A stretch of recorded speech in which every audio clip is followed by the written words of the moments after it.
नमस्ते बच्चों, Sonia Verma Hindi classes channel में आप सभी का स्वागत है।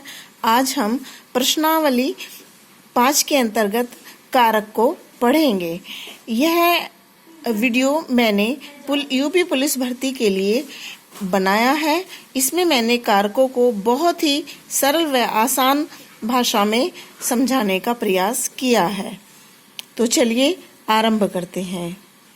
यहाँ पर हम कारक देख लेते हैं और 8 के 8 कारक हम यहाँ पर स्पष्ट कर देते हैं। तो सबसे पहले हमने इसके 3 पोर्शन बनाए हैं और सबसे पहले पोर्शन में या क्रम में हमने लिया है कर्ता, कर्म, करण, संप्रदान, अपादान, संबंध, अधिकरण और संबोधन। इस प्रकार यदि हम इस पूरे के पूरे चार्ट को देखते हैं तो यहाँ पर अब हम स्पष्ट करते हैं। जो कर्ता का चिन्ह होता है, कारक चिन्ह, वो ने होता है। जैसे रोहित ने खाना खा लिया, यहाँ पर मैंने ने को इंडिकेट किया है। अब हम कर्म को देखते हैं। इसका भी जो कारक चिन्ह होता है वो को होता है, यानी कि वाक्य में जहाँ को आएगा वहाँ पर कर्म कारक हो जाएगा। जैसे तुम कुत्तों को क्यों मारते हो। करण कारक का कारक चिन्ह से या के द्वारा। तो यहाँ पर मैंने 2 पॉइंट्स लिए हैं इसे समझाने के लिए। तो पहले पॉइंट में मैं से कुछ समझाऊंगी। मैं कलम से लिखता हूँ। दूसरे पॉइंट में मुझे पत्र के द्वारा सूचित करो। संप्रदान कारक को देख लेते हैं और इसका कारक चिन्ह होता है को या के लिए।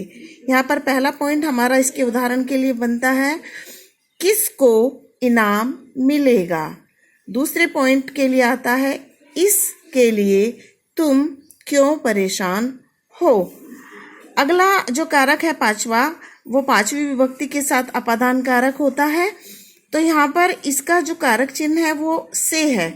यहाँ पर ये अलग होने के भाव में होता है। अलग होना, जहाँ भी अपादान कारक होगा वहाँ कोई वस्तु, प्राणी किसी अन्य वस्तु से, आधार वस्तु से अलग हो रही होगी। तो यहाँ पर हम इसे समझ लेते हैं उदाहरण के जरिए। पहले पंक्ति में देखिए, वह जम्मू से आया। तो वह जो भी है, कोई व्यक्ति, या रामू जम्मू से आया।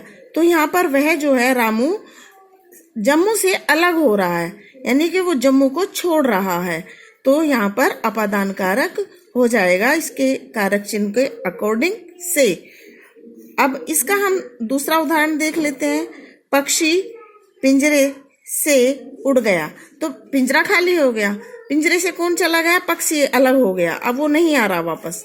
तो यहाँ पर पिंजरे से अलग हो गया है पक्षी, तो इसलिए यहाँ पर इसका अपादान कारक में प्रयोग माना जाएगा।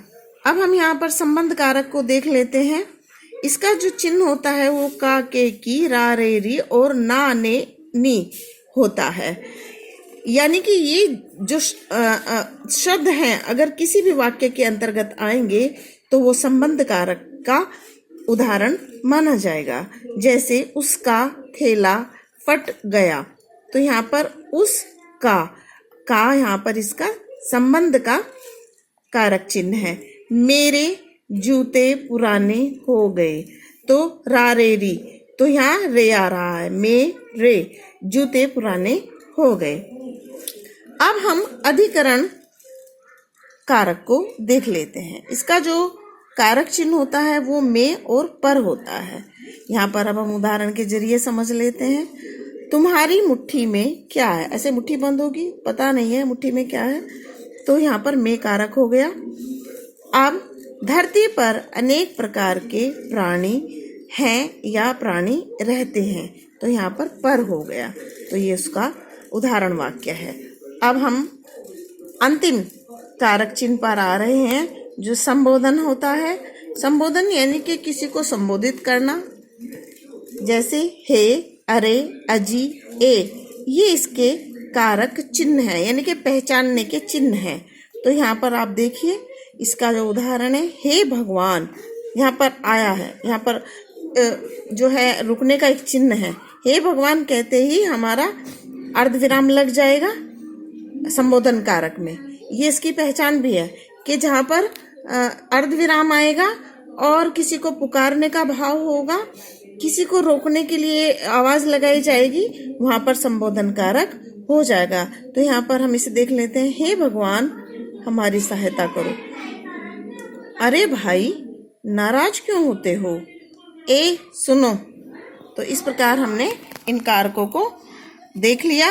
अब हम इसे दोबारा से एक बार पूरे के पूरे कारक चार्ट को देख लेते हैं।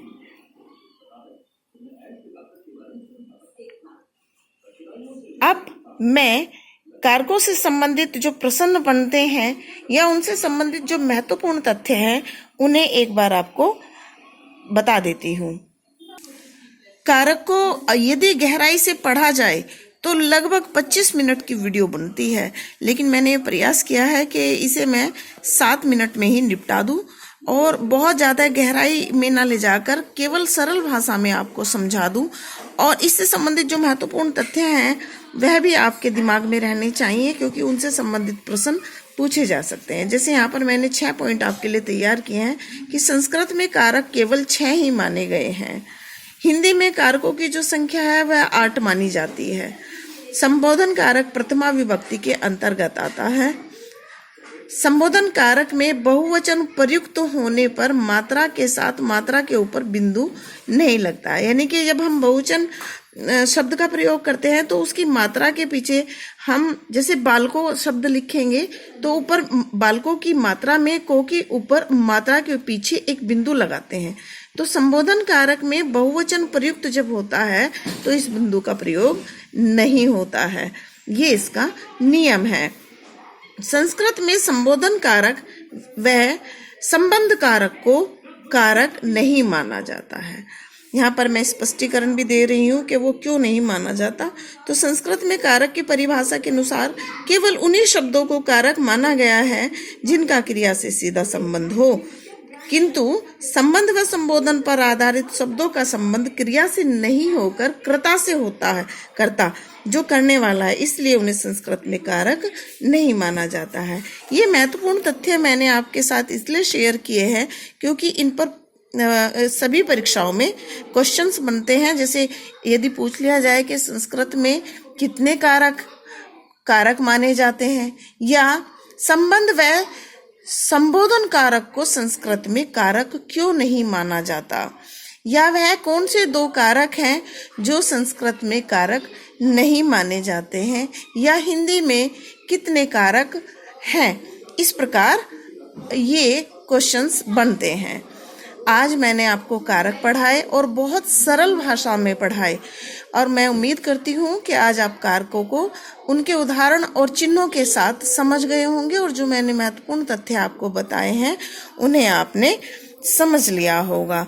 यदि आपको मेरी वीडियो पसंद आई हो तो इसे लाइक करें, कमेंट्स करें और ज़्यादा से ज़्यादा इस वीडियो को शेयर करें, और अन्य बच्चों से भी इसे सब्सक्राइब करने का कहें ताकि वह बच्चे भी इसका लाभ उठा सकें। तो चलिए कल मिलते हैं नई कंटेंट के साथ नई वीडियो में। नमस्ते, धन्यवाद।